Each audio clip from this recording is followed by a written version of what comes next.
Please subscribe to my channel and press the bell icon to see the latest video. Jingle bells, jingle all the way. Oh, what fun it is to ride in a one-horse open sleigh. Jingle bells, jingle all the way. Oh, what fun it is to ride in a one-horse open sleigh. Dashing through the snow in a one-horse open sleigh. O'er the fields we go, laughing all the way. Bells on bobtail ring, making spirits bright.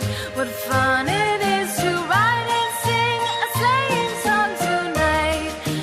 Jingle bells, jingle all the way. Oh, what fun it is to ride in a one-horse open sleigh.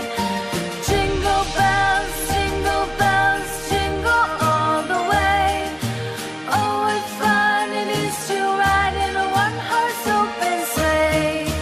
Day or two ago, I thought I'd take a ride, and soon Miss Fanny Bright was seated by my side.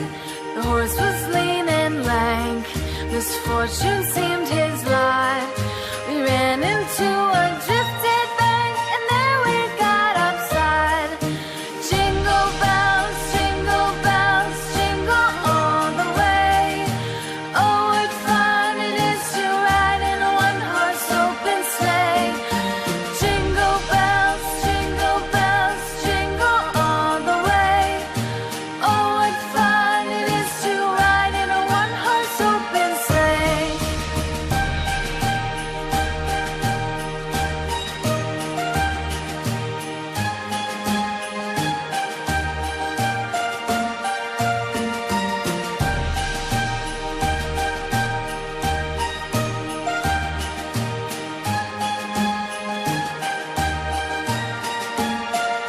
Jingle bells, jingle all the way.